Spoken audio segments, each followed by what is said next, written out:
Today I will be teaching prompt hierarchy. Prompting is a form of guidance used to assist a person in responding correctly. This is an important part of teaching individuals diagnosed with autism spectrum disorder. The importance of prompting is it allows for a learner to emit a correct answer or engage in how to complete something with help, which is eventually faded out into independence. Individuals with autism have a harder time understanding and grasping concepts and retaining the information. These prompts allow for the learner to engage in the correct response with help, whereas without these prompts, the learner may never figure out how to respond. An important thing to note when it comes to prompting is that the prompts will have to be systematically faded out when the learner is showing success so that the learner will eventually respond independently.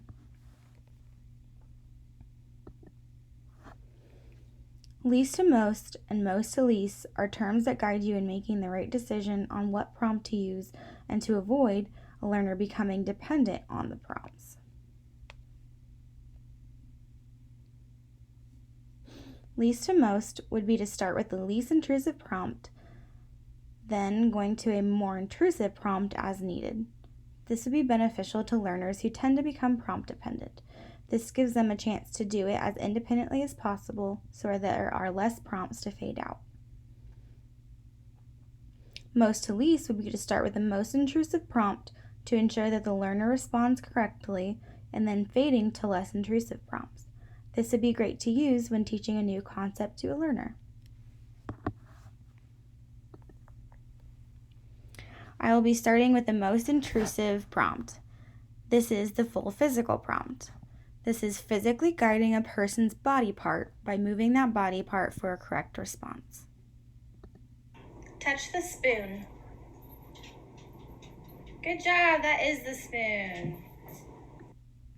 In this example, the teacher physically took the learner's arm and moved it to the correct response.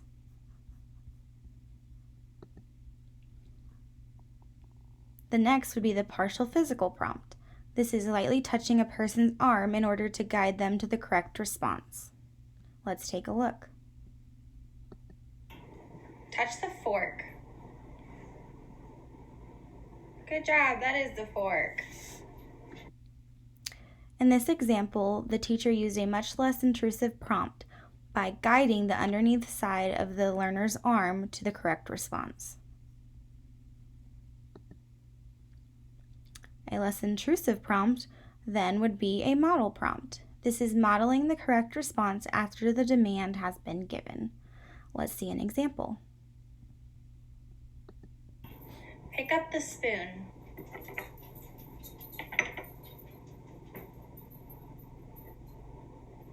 Good job. In this example, the teacher modeled the exact answer that she wanted from the learner, which was picking up the spoon.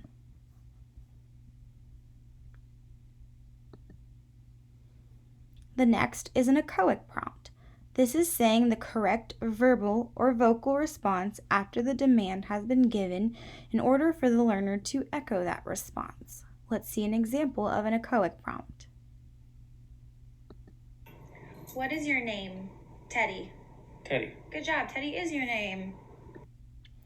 In this example, the teacher, after she asked the question, gave the full word of the correct response, ensuring that the learner emitted the correct response. A less intrusive prompt is a partial echoic prompt. This is partially saying the correct verbal response after the demand has been given to ensure the learner will respond with the full verbal response. This could be the first sound of the word. Let's see an example of a partial echoic prompt. What's your name? Teddy. Good job. In this example, the teacher said t, which gave a prompt to the learner to say the name Teddy. The next is a textual prompt. This is providing the learner with the word of the correct response. The learner must be able to read in order for this prompt to actually be successful. What do you drink out of? Cup. Good job. In this example, the teacher asked, "What do you drink out of?" She then showed him a word of cup, which then prompted him to say cup, which was the correct response. Next is a gestural prompt. This is gesturing to the correct response in order for the learner to respond correctly. Let's take a look. Touch the fork. Good job. In this example, after the teacher gave the demand, she pointed or gestured towards the fork, which is the correct response, and she kept her gesture there until the learner emitted the correct response. The last is positional prompt. This is moving the correct response closer to the learner.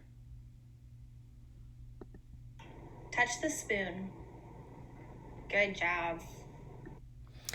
In this example, the spoon was closer to the learner than the fork and the knife. This was a positional prompt, ensuring that the learner would choose the spoon, which was the correct response.